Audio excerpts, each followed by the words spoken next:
Buenas tardes, muchas gracias por acompañarnos esta tarde. Es una tarde para nosotros muy especial porque bueno, es alguien que presenta a Juan Antonio, es alguien que conocemos desde hace ya muchos años, y además porque presentamos una obra pues, que toca mucho el entorno donde nosotros vivimos, una obra sobre el Guadarrama. Realmente yo me conocí ya alguna vez, voy a hablar muy poquito, sencillamente bueno, creo que no es muy necesario que os presente a Juan Antonio, pero sí me gustaría dar alguna nota por si alguien no le conoce. Decir que él, pues bueno, tiene una gran experiencia en el mundo audiovisual vinculado al mundo de la naturaleza. Es una persona, es bueno, director, productor de documentales, algunos de gran éxito, de gran renombre, que seguramente muchos recuerden, como puede ser Mundos de Agua. Pero vamos, muchos de los documentales que han visto a lo largo de estos años, seguro que en algún momento han tenido algo que ver con Juan Antonio, porque es una de las personas más prolíficas en este ámbito de España.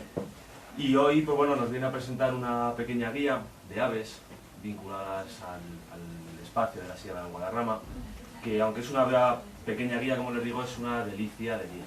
O sea, es una maravilla, sobre todo, pues bueno, muy bien ilustrada, unos textos maravillosos, y sobre todo que es una guía para disfrutar en el terreno. Y bueno, de eso creo que es Juan Antonio quien nos va a hablar, así que no voy a extenderme yo. Y sencillamente pues quiero agradecerle que haya estado dispuesto a venir hoy aquí con este libro a contarnos un poco pues, todo lo que ha sido el proceso y de qué es la guía. Y sin más, pues muchas gracias, Juan Antonio. Gracias a ti. Disfruten con él. Bueno, yo en vez de hablar de la guía, voy a hablar de todos estos libros que están aquí. Y que en realidad la primera guía que se hace de la zona es un catálogo metódico de las aves observadas por Castelornau. Solamente le faltan los dibujos, pero hace prácticamente 150 años que se hizo la primera guía de aves de España y se hizo aquí en la Sierra de Guadarrama. Y hace nada, todavía está calentito, pues ha salido lo último que hay de la Sierra de Guadarrama. Esto tiene mucho mérito y esto no tiene tanto mérito, afortunadamente. ¿Por qué no tiene tanto mérito? ¿Por qué tiene tanto mérito? Pues un poco está aquí. Bueno, es mi interpretación personal de cómo vamos de aquí hasta aquí. Es muy personal, ya os digo. En España, desde siempre, pues no ha habido demasiada literatura de biología, ni guías, ni cosas así. Sin embargo, por ejemplo, este libro es el primer libro que yo me compré a la tierna edad de 9 años. Cuando me lo compré todavía me acuerdo del kiosco, el precio fueron 20 duros de la época, era un capitalito, y cuando me lo compré me dije a mí mismo, Juan Antonio, te tienes que acordar de esto porque es importante, vas a ser biólogo. Me dije a mí mismo eso. Luego realmente no me lo he leído nunca, ¿no? Me lo miraba, me aprendía palabras extrañas que vienen dentro, como arqueodáctilo, perisodáctilo. Pero bueno, era mi primer libro y todavía lo conservo. Y todavía no me lo he leído. Pero has mirado las estampas. Las estampas una detrás de otra. Se aprende. De los libros, de todas las maneras, se aprende. Después, yo vivía al lado del Retiro y todos los años la Feria del Libro pues viene de antiguo. Mi padre nos llevaba todos los años a la Feria del Libro y nos compraba un libro. Entonces yo siempre me compraba una guía, que entonces costaban 1000 pesetas de la época. O sea, yo era el que le salía más caro. Mi primera guía, yo estaba obsesionado ya con los bichos. Con 9 años eso me propuse ser biólogo y luego con 9 años en el fondo ya llevaba camino de friki, claramente. Entonces mi primera guía fue de minerales, porque por aquella época yo iba a la granja y cogía pedruscos. Pero cada año pues iban llegando al mercado español distintas guías que eran caras, pero la verdad es que eran deliciosas y valiosas y podías aprender con muy poco texto y buenas ilustraciones. Si miramos a lo largo de la historia esta reciente que yo he vivido, la mayor parte de las publicaciones que ha habido, no voy a decir mi edad, en estos últimos decenios, casi todas son extranjeras. Casi todos los autores son extranjeros y había muy poco que realmente plasmase la riqueza que hay aquí, además lo hiciese como, o sea, desde los autores españoles. Había algunas, como esta, que eran publicadas por el Icona, y bueno, ya tenían su mérito, ¿no? Estaban bien hechas, se gastaban bastante dinero en las ilustraciones, que eran chulas y tal, pero era un poco precario el contenido. Pero bueno, ya era un primer paso y era importante empezar a hacer patria. Después llegó estos cuadernillos que seguramente os suenen a todos. Yo me hice con 7 u 8 porque también costaban 20 duros y les sisaba el dinero a mi madre. Y hubo un momento en que ya el conflicto entre lo que estaba sisando semanalmente y los libros ya me dijo, mira, no puedo seguir robando de esta manera, ¿no? Llegué a 700 u 800 pesetas. No sé si eran semanales, ¿no? 20 duros semanales. Estuve 2 meses robando y dije, me planto, no puedo seguir con este conflicto moral. Pero la verdad es que esto fue un paso importante a nivel divulgativo, que todavía hoy se siguen encontrando en los libros de las librerías de antiguo y en las ferias y tal, y son una auténtica maravilla. Si miramos más allá de mi fecha de nacimiento, miramos hacia atrás en la historia, nos damos cuenta que siempre hemos ido por detrás. Y mientras en otros países se hacían enciclopedias como el Bufón, que es un libro mítico para los naturalistas, que era una enciclopedia prácticamente de todo lo que había, de todo lo que se sabía. Los franceses y los ingleses siempre han estado desde hace 2 siglos produciendo libros que llegaban a todo el mundo y que acababan calando en la sociedad, que eso pues es importante. Aquí llegaban las traducciones, pero realmente no había una gran producción.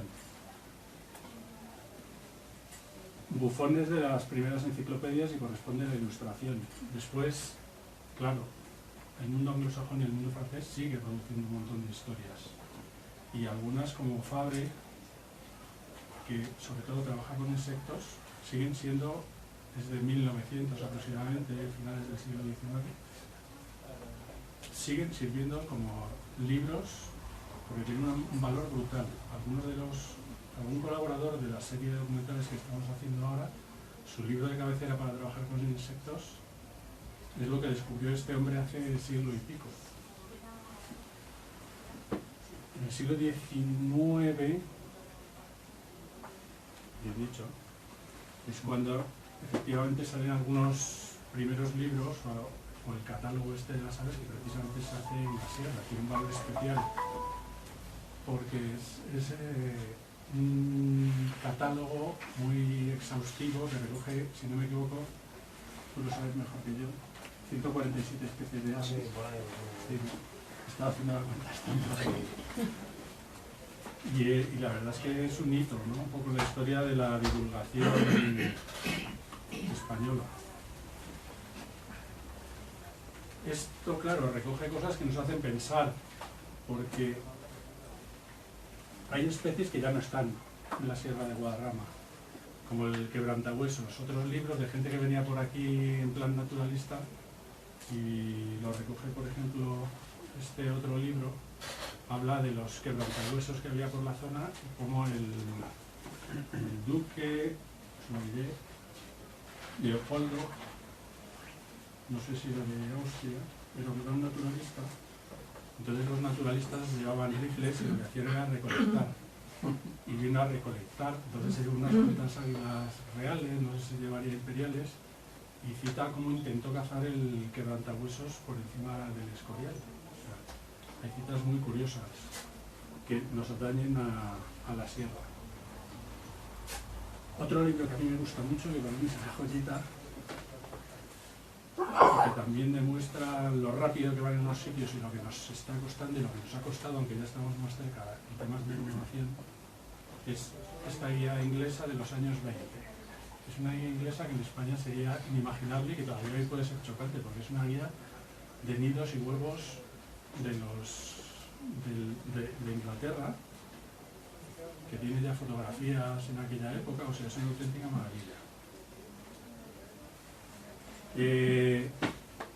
Eso no quiere decir que no haya auténticos frikis en el tema este y que haya muchas maneras de ver la naturaleza, porque por ejemplo, hay uno que me hace muchísima gracia, este es francés, vamos, está traducido y es El comunismo en los insectos.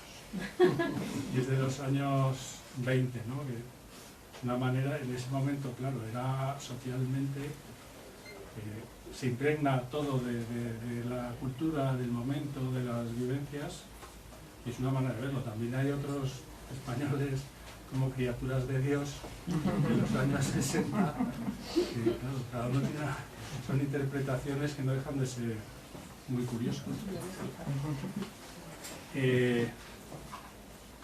¿Qué ocurre? Que a día de hoy, afortunadamente, yo llamé al editor, pero ni siquiera me ha contestado. Yo creo que no sabía ni quién le llamaba. Después un mensajito, oye, ¿por qué no le vienes aquí a presentar conmigo? La editorial de la librería, la verdad es que genera una cantidad de títulos brutales y es una más de las tantas que hay ahora. La gente que conoce la Sierra de Guadarrama sabe que ya desde los años 80, 70 ya había un montón de publicaciones sobre un montón de temas que afortunadamente ayudan a extender y a que la gente participe, comprenda y se empate de la importancia realmente que tiene conservar, ¿no? En ese sentido, Ediciones La Librería ha hecho una colección que para mí es una preciosidad, porque está tocando muchos temas del entorno, los toca de una manera muy amable, los toca de una manera que yo creo que es vital para que la gente se enganche, porque son bonitos, buenos y baratos, porque son muy baratos. Y bueno, tuve la suerte de que me llamaran para hacerlo. Me habían llamado para hacer para que les prestase unas ilustraciones para otras guías de aves y tal, y al final me acabaron pidiendo a mí que si por favor podía hacer yo la guía de las aves de la Sierra de Guadarrama. Me pusieron un número, yo no pedí nada, y pon unas 100. Pues yo no, te pongo 100, las que consideré que podían ser más representativas. Las ilustraciones, hay algunas que están hechas exclusivamente para este libro, la mayoría ya las tenía para otros trabajos que he hecho o que tengo en mente. Y luego lo que intenté también con los textos es darle no un tema especialmente científico, sino acercar al bicho de una manera amable también, al que le pueda llegar a interesar el tema, para que no sea arduo o que no sea demasiado científico, sino que le resulte incluso poético. Y por bien colorado, por mí este cuento se ha acabado. Si queréis hacer preguntas, observaciones. Bueno, tengo otros dos libros que no he hablado de ellos, pues ya que los he traído los hablo. En esa trayectoria donde el mundo editorial y de divulgación en España pues va tomando peso, pues hay guías de gente que son auténticos expertos, como esta guía de Aves Rapaces. Y de este tipo ya hay, cada vez hay más. La verdad es que eso es un buen síntoma. Pero claro, todavía estamos lejos de libros tan frikis como Huellas y Señales de las Aves de Europa. O sea, es una guía solamente dedicada a encontrar huellas en el campo, y son unos libros magníficos, de auténticos expertos, con unas ilustraciones absolutamente maravillosas. Pero bueno, por lo menos ahora estamos en el camino, gracias a gente como la editorial, de algo que es la librería. Y ahora sí, por ahí colorado, este cuento se ha acabado. Si tenéis alguna pregunta, algo que saber. pues si nos quieres contar alguna anécdota que te haya sucedido mientras escribías el libro, respecto a algún pájaro que te haya ido a buscar, a ver, o en directo, o no los tenías. Nada en directo. Nada que se mueva. No, lo que sí hice fue, hay especies que a lo mejor son especialmente complicadas a lo mejor de dibujar, que me dan más pereza, eso que lo vas aplazando, que para otros encargos, otros libros, otros proyectos lo vas dejando y al final dices, pues nada, si tengo que hacer Azor, tendré que hacer Azor, no por nada, me da mucha pereza ese pecho barreado así, con muchas rayitas y que quede bien y que no tenga mucho trabajo. Porque, bueno, también me ha coincidido con una etapa, aprovecho que está aquí mi productor, donde no he dado abasto para centrarme demasiado en el libro. Entonces, en realidad me lo encargaron hace casi 2 años y medio y le dije, sí, a finales de año te lo doy. Y tardé prácticamente 2 años en darle todo. Y eso que una parte importante del trabajo, que son las ilustraciones, ya estaba hecho. Las ilustraciones, para los que tienen cierta experiencia, se ve que están hechas en distintas etapas y de distintos modos. Unas tienen la mano más ágil porque estaba más tiempo dibujando y entonces se nota cuando lo plasmas, otras son un poco más trabajadas, más rígidas, otras están con una técnica, otras están con otra, pero yo creo que el resultado es bueno y todas las especies, que también es lo interesante de la guía, es que se identifican bien. Juanito, ¿qué especies han desaparecido o están en trance de desaparecer en los últimos 100 años? Pues el quebrahuesos anidaba en la sierra de Guadarrama. En el libro este que os he enseñado, yo no sé si existía la posibilidad de que hubiese águila perdicera. No sé si alguna vez ha habido, porque a lo mejor alimoche es posible que sí hubiera. Mal. Pero en Guadarrama sí, por aquí. Me refiero en Guadarrama, por aquí no, pero en Guadarrama en general sí. Tú sabes más que yo de esto, si hay cosas que tú nos puedes ayudar. Apoyo. Y haya especies que hayan desaparecido, aparte del quebrantahuesos. Bueno, antes en los pueblos, yo recuerdo aquí oír a los cernícalos primilla cuando era pequeño, y ya no hay. O sea, los cernícalos primilla sí que andaban por la falda de la sierra, en los campanarios, en las iglesias, en las ruinas, y es una especie que va para abajo. Yo creo que los usos de la tierra y todo esto. Algunos que ande por ahí. Sí, quedan, pero también van un poco... De algunos lugares han desaparecido.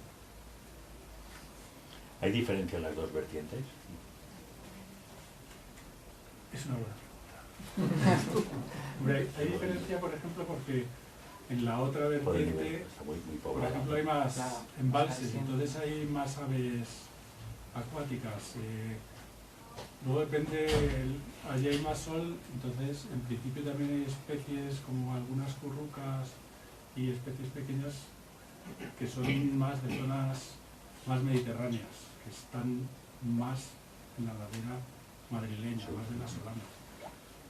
Aquí, por ejemplo, hay becadas o en algunas zonas en invierno llegan animales que probablemente no llegan al otro lado. O sea, sí hay una diferencia de unos cuantos metros y además es el hecho de que haya sol y esto esté alto y lleguen las nubes y tal, sí que condiciona que haya especies diferentes en los lados. Bajo tu punto de vista, ¿qué especies de aves podrían ser emblemáticas de la Sierra de Guadarrama? Paco, di algo. La Elsia, no, que esa no es. No, Mario. No sé. Por eso digo desde tu punto de vista. Hombre,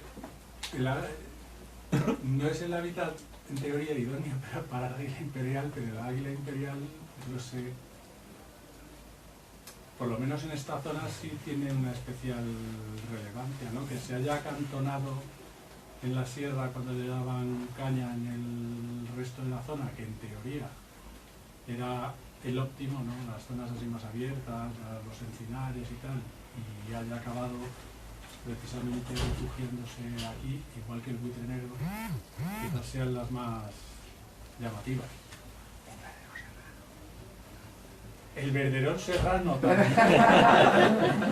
Sí, el verderón serrano también. Bueno, el piquituerto, yo qué sé, hay algunos bichos así muy especiales. Y como curiosidad, ¿cómo gestionan el resto de las aves el coexistir con rapaces como el águila imperial o el ratonero? ¿Cómo? Pues lo llevan, es su vida. Sí, Es su pero- vida. Hombre, la imperial sobre todo caza conejos.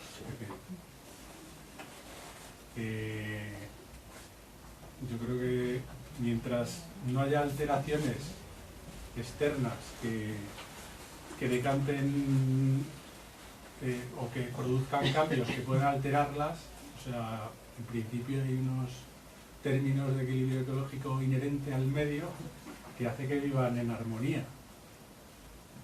No tiene, es decir, que haya rapaces forma parte del ecosistema y de la vida del resto de los...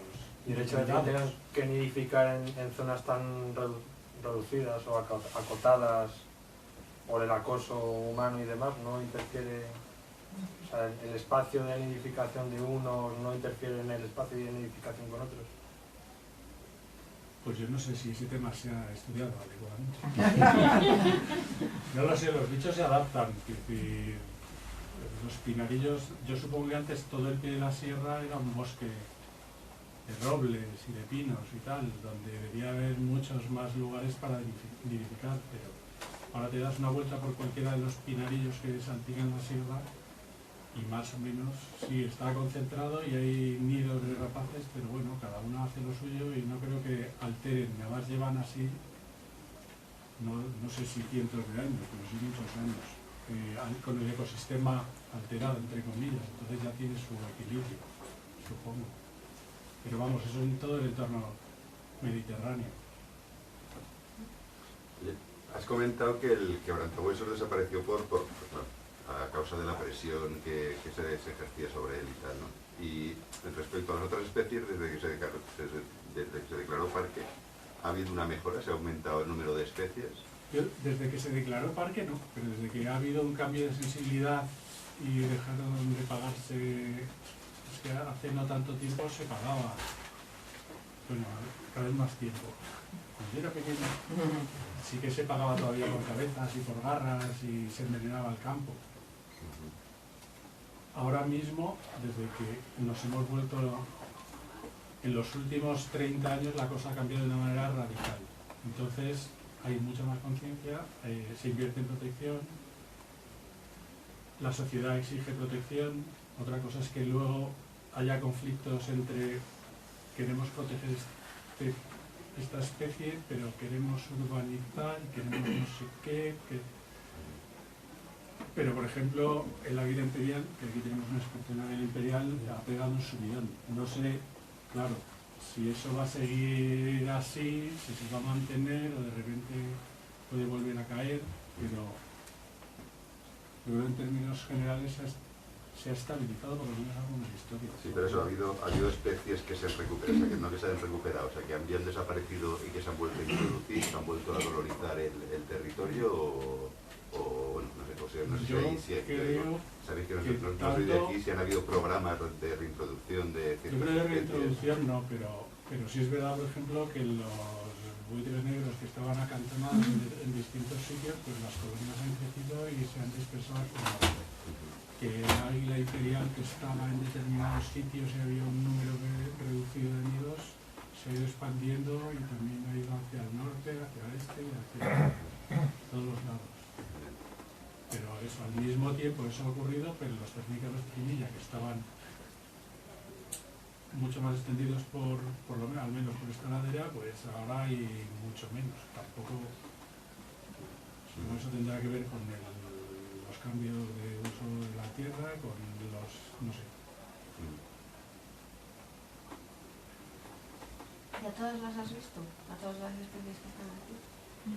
La chocha perdiz, por ejemplo. La chocha perdiz sí, que es difícil. ¿Has visto en los jardines de la granja, en la parte de arriba? Y en la zona esta que está Torre Caballero, según bajas, te metes por la derecha, hay una presa por ahí buscando setas y me han salido. Lo que no he visto es el treparriscos. Ese no lo he visto.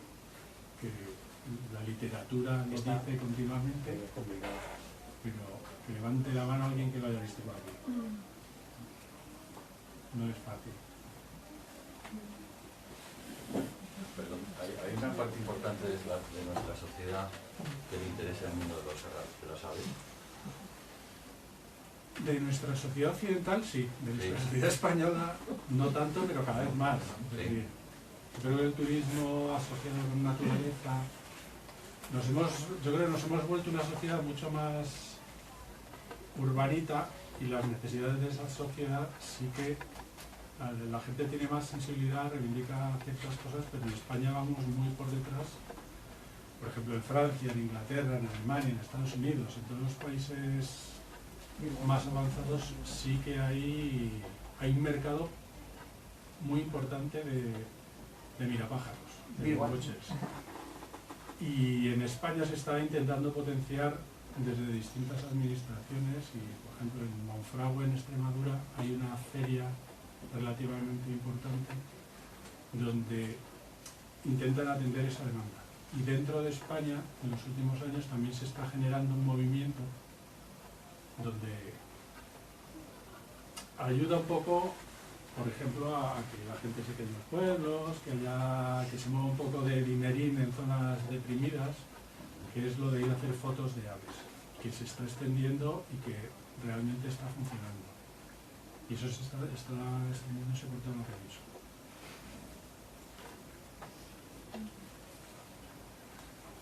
Uno.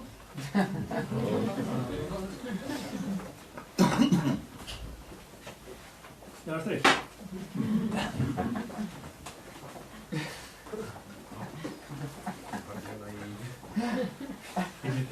Yo sí quería hacerte una pregunta. ¿Consideras que hay algún riesgo con la mayor ampliación de la afluencia a esta zona debido a la declaración del parque y demás, en que se estén fomentando guías que puedan llevar a la búsqueda un poco de coleccionista? ¿Te refieres que las guías Guías hagan que sí, te que metas pueda haber o que no gente debas, eso. o que se produzcan Sí, desmanes. desmanes? Pues a mí eso me recuerda a lo del país cuando hacía aquellas rutas para los fines de semana que te decían, este sitio es fenómeno, y iba ahí toda la gente y machacaba el sitio un fin de semana, al segundo ya no iban muy pocos y al tercero se olvidaban totalmente. No sé, yo creo que el conocimiento en ningún caso es malo. Igual que hay, es decir, si estás sensibilizado y realmente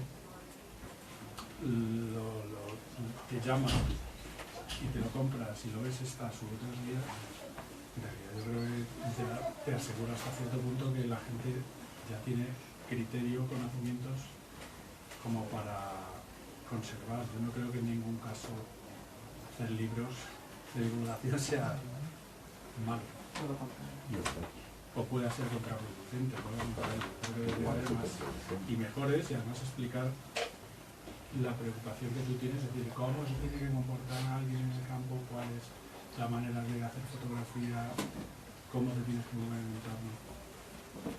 Yo no lo veo en ningún caso que sea contraproducente. No, te lo preguntaba, hay gente que comenta, que incluso gente que sigue está haciendo guías, que comenta, decir, yo procuro que sea todo muy ambiguo porque sé que hay gente que va a utilizar esta guía para venir a buscar A lo eso. mejor en las rutas y eso sí, porque es verdad que ha habido frikis hay de todo. O sea, ahora mismo también están los frikis de la fotografía que quieren tener todas las especies. Y a lo mejor no saben medir dónde está el límite para no interferir, para no molestar a la especie en concreto. Eso sí puede ocurrir. Pero yo no creo que en estas guías digan el pino número tal al lado del camino a 200 metros No, no, Eso entonces sí no me la compro. parecería un error. Entonces ya no la compro. Pues no, esta es más abierta. Genérica. Genérica, sí. Hombre, hay muchos niveles también de divulgación y yo creo que eso no es divulgación. O sea, una cosa es las rutas, que si necesitas saber en qué piedra a la derecha tienes que irte para llegar a tal sitio, y otra, pues, toda la serie de guías que está haciendo esta colección y otras colecciones. Yo no le veo problema. Todo lo contrario. ¿Y a la declaración del Parque Nacional? Yo he oído de todo, a gente que tiene compromiso, o sea, que tiene sensibilidad con el tema. Yo he oído gente que está en contra, gente que está a favor. Yo en principio todo lo que sea proteger. Me parece que efectivamente cuando proteges una zona a lo mejor haces una llamada más de atención, se crean conflictos con la gente de la zona, con los usos tradicionales, con todas estas historias. Pero al final yo creo que pasa como con las calles peatonales de las ciudades. Es una locura, no se puede hacer, no sé qué. Y al final la gente lo agradece. Yo creo que también es bueno que nos acostumbremos a... Es decir, si no, ¿cómo conservas eso? Cuando al final siempre hay... Yo creo que hay un conflicto, y más cerca de Madrid, que es una capital enorme, con la construcción, con el no sé qué, con las infraestructuras. En principio eso debería dejar un poco esponjada la zona para que pueda mantenerse mejor, pienso, no lo sé, porque la presión sigue existiendo.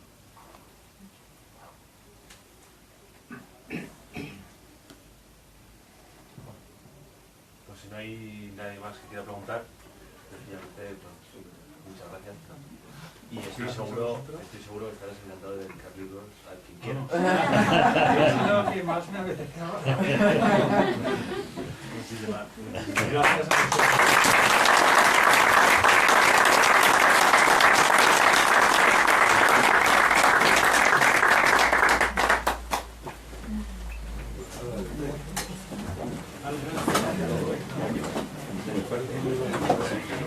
Sí,